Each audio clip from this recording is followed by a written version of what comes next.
దానిని చెప్పడం వలన నేను మిమ్మల్ని అభ్యంతరపరిచినట్లయితే నన్ను క్షమించండి. అయితే బహుశా అది కోపము తెప్పించి ఉండవచ్చునని నాకు అనిపిస్తున్నది. మరైనను నేను మీకు దేవుని స్వరమునై ఉన్నాను. చూసారా, నేను దానిని మరలా చెప్పాను. ఆ సమయంలో అది ప్రేరేపణ కింద వచ్చినది. మీరు చూడండి, జెఫర్సన్విల్ నుండి శుభోదయం. ఇది డిసెంబర్ 13, 2025. చాలా మంది తమ పుల్పిట్ల వద్ద నుండి సహోదరుడు బ్రెన్హామ్ గృహ టేప్ చర్చిలను నమ్మలేదని అరుస్తున్నట్లు నేను విన్నాను. మరియు సహోదరుడు బ్రెన్హామ్ టేపుల గురించి మాట్లాడుతున్న మరియు వింటున్న వ్యక్తులను ఈ కాపరులే తమ సంఘం నుండి తరిమేస్తున్నారని విన్నాను. ఆ కాపర్లు టేపులను స్వయంగా వినరని ఇది చూపిస్తున్నది. బైబిల్లోని ఎరుకోలోని రాహాబు గృహ టేప్ చర్చ్ గురించి ప్రవక్త ఏమి చెప్పాడో వినండి. ఈ వ్యక్తులు అక్కడికి వెళ్లారు. ఈ దూతలు మరియు విశ్వసించిన ఆ ముందేర్పాటైన విత్తనంను పట్టుకున్నారు. ఈ దూతను స్వీకరించడానికి ఆమె తన ఇంటిని సంగముగా మార్చుకున్నది. వారు వారిని వారి చర్చిలలోకి అనుమతించరు. లేదు అయ్యా, చూసారా?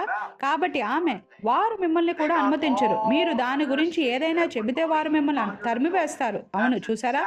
ఆమె నగరంలో విశ్వసించే వారందరినీ గుర్తు కిందకి వారు తీసుకొచ్చారు. మనం ఈ రోజు అదే చేయడం మంచిది. ఆయన ఏమి చెప్పాడో మీరు విన్నారా?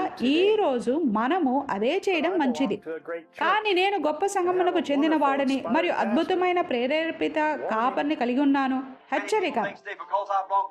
ఈ రోజు చాలా మంది ప్రజలు నేను సంఘమునకు చెందిన వాడిని కాబట్టి నేను సురక్షితంగా ఉన్నానని భావిస్తారు.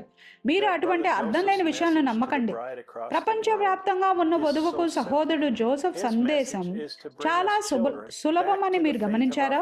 ఆయన సందేశం ఏమిటంటే, పిల్లలమైన మనల్ని మన పితరుల విశ్వాసానికి మలాకి 4:5లోని వర్తమానికుడు వద్దకు తిరిగి తీసుకురావడమే.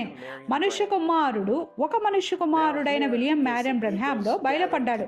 ఇప్పుడు www.brenhamtabernacle.org నుండి వచ్చిన పక్షిరాజులు కూడుకొనుచున్నవి లేక ఇక్కడ ఉన్నది. ప్రియమైన పరిపూర్ణమైన వధువా, స్నేహితులారా, ఇది కేవలం ఒక కల్పితము కాదు. ఇది యెహోవా ఇలాగ సెలవిచ్చుచున్నాడై ఉన్నది, లేఖనమై ఉన్నది. ప్రతి క్రైస్తవుడు వధువై ఉండాలని కోరుకుంటాడు. కానీ ఆయన యొక్క వధువు కేవలం ఎన్నుకోబడిన కొద్ది మంది మాత్రమేనని మనకు తెలుసు. ఆయన అనుమతి పూర్వకమైన చిత్తంను కలిగి ఉంటాడని మనకు తెలుసు. కానీ ఆయన వధువు ఆయన యొక్క పరిపూర్ణమైన చిత్తములో ఉండవలసి ఉన్నది. కాబట్టి మనము దేవుడిని ఆయన యొక్క వాక్యములో వెదకవలసి ఉన్నాము. మరియు పిదప ఆయన యొక్క వధువుగా ఎలా అవుతాము అనే దాని విషయంలో ఆయన యొక్క పరిపూర్ణమైన చిత్తము ఏమిటన్న దానిని ప్రత్యక్షత ద్వారా మనము తెలుసుకుంటాము. మనము లేఖనములను పరిశోధించవలసి ఉన్నాము. దేవుడు తన వాక్య విషయమై ఎన్నడూ తన మనసు మార్చుకోడని మనకు తెలుసు. దేవుడు తన ప్రణాళికను ఎన్నడూ మార్చుడు. ఆయన దేనిని ఎన్నడూ మార్చుడు. ఆయన మొదటిసారి దాన్ని చేసిన విధానమే పరిపూర్ణమైనది. ఆయన నిన్న ఏమి చేశాడో దానినే ఆయన ఈ రోజు చేస్తాడు. ప్రారంభము నుండి ఆయన ఒక మనిషిని ఏ విధంగా రక్షించాడో ఆయన ఈనాడు ఒక మనిషిని అదే విధంగా రక్షించవలసి ఉంటుంది. ఆయన మొదటి మానవుని ఏ విధంగా స్వస్థపరిచాడో ఆయన ఈనాడు దానిని ఆ విధంగానే చేయవలసి ఉంటుంది. దేవుడు ఆయన యొక్క వధువును పిలిచి మరియు నడిపించడానికి ఏ విధానంను ఎన్నుకున్నాడో ఆయన ఈ రోజు దానిని ఆ విధంగానే చేస్తాడు. అనగా ఆయన దేవుడై ఉన్నాడు మరియు ఆయన మారజాలడు. యేసుక్రీస్తు నిన్న నేడు మరియు నిరంతరం ఒకటే రీతిగా ఉన్నాడని వాక్యం మనకు చెబుతుంది. కాబట్టి మనము ఆయన యొక్క వాక్యమును చదివినప్పుడు ప్రతి కాలంలో ఆయన యొక్క వధువును పిలిచి మరియు నడిపించుటకు ఆయన ఏ విధానం ఎన్నుకున్నాడనేది మనము స్పష్టంగా చూడగలము. ఆయన ఒక్క మనిషిని ఎన్నుకున్నాడు. వారి దినమునకు వారే వాక్యమే ఉన్నారని ఆయన చెప్పాడు.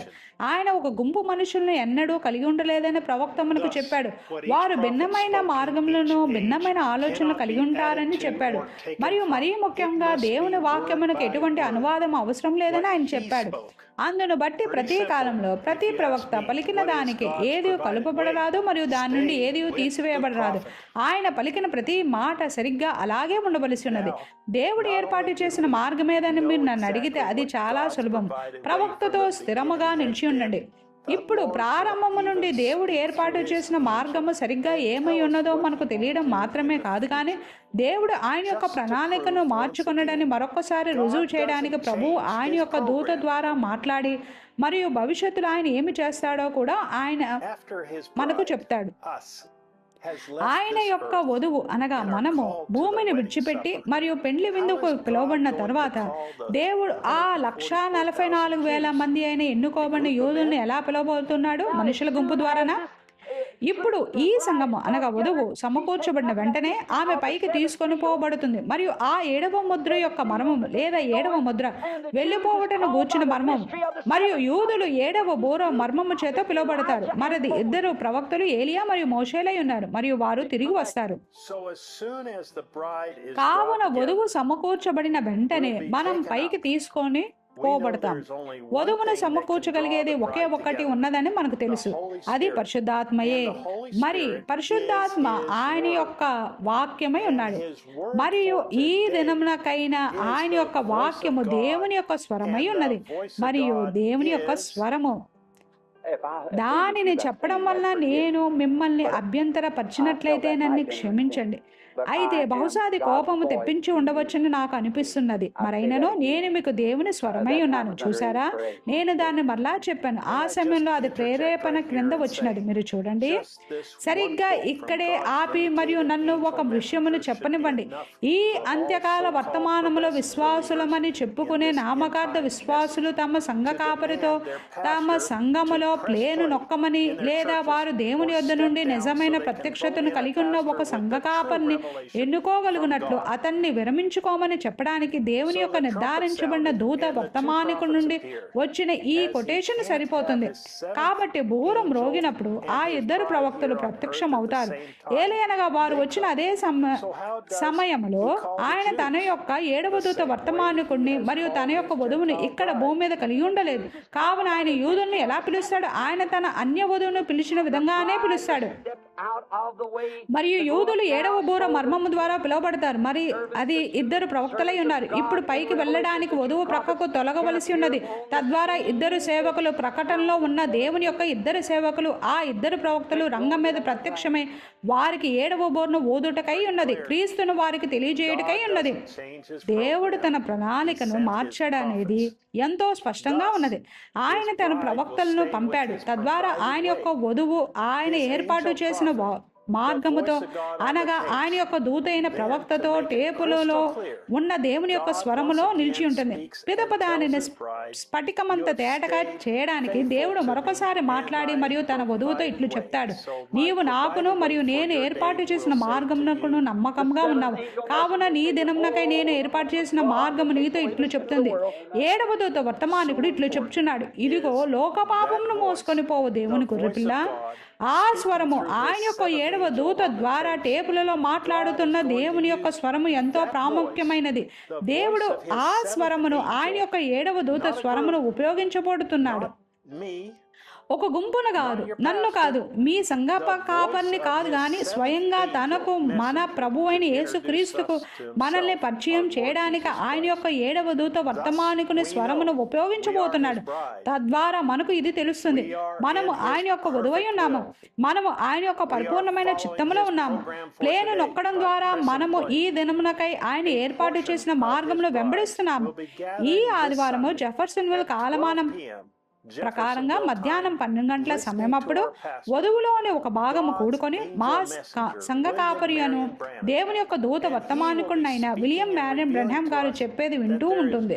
మరియు ఆయన మాట్లాడి మరియు ఏకముగా కూడుకొని మరియు దేవుని స్వరము నేరుగా మనతో మాట్లాడుటను వినుటకు మనము కలిగి ఉన్న అవకాశంలో జగత్తు పునాది మొదలుకొని వేరే ఏ సంఘమును వేరే ఏ మనుషుల గుంపు ఎన్నడూ కలిగి లేదని మనకు బయలుపరుస్తాడు. మనం ఎంతగా ఆశీర్వదించబడిన ప్రజలం కదా. మనం ఎంతో సంతోషంగా ఉన్నాము, మనం ఎంతో కృతజ్ఞులమై ఉన్నాము. వధువు పెండ్లి కుమారునితో ఒక్కటగుచున్నది. సహోదరుడు జోసెఫ్ బ్రెన్హామ్. బూరల పండుగ 64-07-19 M. వర్తమానము వినడానికి ముందు చదవవలసిన లేఖనములు. లేవియా కాండము 16వ అధ్యాయము, లేవియా కాండము 23వ అధ్యాయము 23 నుండి 27 వచనములు, యెషయా గ్రంథము 18వ అధ్యాయము 1 నుండి 3 వచనములు, యెషయా 27వ అధ్యాయము 12 నుండి 13 వచనములు, ప్రకటన 10వ అధ్యాయము 1 నుండి 7 వచనములు, ప్రకటన 9వ అధ్యాయము 13 నుండి 14 వచనములు, ప్రకటన 17వ అధ్యాయము 8వ వచనము. మీరు ఈ లేఖ ద్వారా ప్రోత్సహించబడ్డారని నేను ఆశిస్తున్నాను. దేవుడు మిమ్మల్ని దీవించుగాక మరియు షలోం. దయచేసి నోటిఫికేషన్ల కొరకు సబ్స్క్రైబ్ చేసుకొని మరియు బెల్ నొక్కండి. లేఖనుల ఆడియో తదుపరి వీడియోలో ఉన్నది.